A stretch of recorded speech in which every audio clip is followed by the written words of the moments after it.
बिस्मिल्लाहिर्रहमानिर्रहीम। अस्सलाम वालेकुम।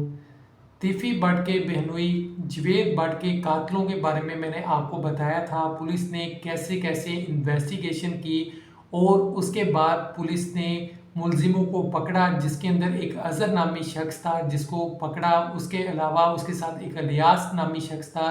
उसके अलावा एक और शख्स है जिसके बारे में बताया जाता है, आरिफ है उसका नाम। उसको अभी तक पुलिस इन्वेस्टिगेशन कर रही है। आरफ के बारे में भी जैसे ही नई खबरें आएंगी मुकम्मल आपको बताऊंगा क्या अपडेट्स हैं। सबसे पहले बात कर लेते हैं कैसे कैसे ये सारा मामला हुआ। आरफ के बारे में कहा जाता है कि वो कभी किसी शहर में जाता है, कभी किसी शहर में भाग जाता है, लेकिन पुलिस के इल्म में है, वो इन्वेस्टिगेशन कर रही है और उसको पकड़ने के लिए पूरी कोशिश कर रही है।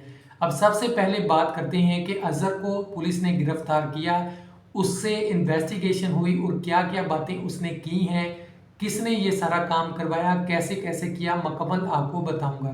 सबसे पहले अजहर ने बताया कि हम लोग जेल में थे, अजहर भी जेल में था, वहाँ पे इलियास मिला, आरफ भी जेल में ही मौजूद होता है। इन तीन लोगों की मुलाकात जेल के अंदर ही होती है, आपस में दोस्ती हो जाती है और जैसे ही ये जमानत पर रहा होते हैं उसके बाद ये प्लान बनाते हैं। इलियास के बारे में कहा जाता है कि ये अमीर मौसम का पुराना वफादार मुलाजिम है जो घर में काम करता रहा है, उनके डेरे पे होता था।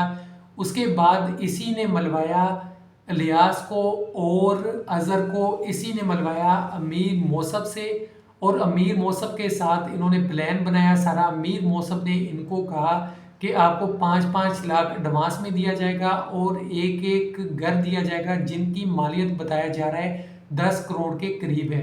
तो अब अजहर ने एक और बात बताई है, वो ये बताई है कि मेरे हालात बहुत ख़राब थे, मेरी जैसे ही ज़मानत हुई उसके बाद मैंने ये काम छोड़ दिए थे। मैं रिक्शा चलाता था और एक फैक्ट्री के अंदर काम करता था, रात को जो मुझे टाइम मिलता था उसके अंदर मैं रिक्शा चलाता था, अपने घर वालों का पेट पालता था। लेकिन कुछ दिनों से मेरे हालात बहुत ख़राब थे।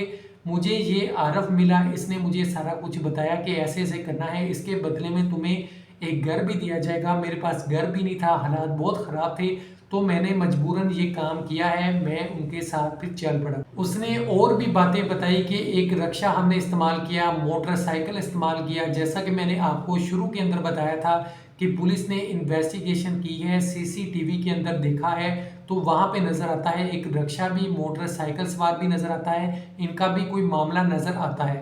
पुलिस जब पूरे लाहौर के अंदर सीसीटीवी चेक करती है, कोशिश करती है इन्वेस्टिगेशन की, तो उसके बाद पुलिस को नज़र आता है कि जवेद भट्ट के घर के पास एक शख्स की दुकान होती है जो कि बिलाल नामी शख्स होता है, उसकी एक दुकान होती है। वहाँ पे इन दोनों को भी देखा जाता है, इलियास को और अजहर को। पुलिस मज़ीद इन्वेस्टिगेशन करती है, सबसे पहले उस बिलाल को पकड़ती है जिसकी दुकान होती है, उससे इन्वेस्टिगेशन करती है तो पता चलता है कि ये रायकी कर रहे होते हैं काफ़ी देर से जवेद भट्ट के घर के बाहर।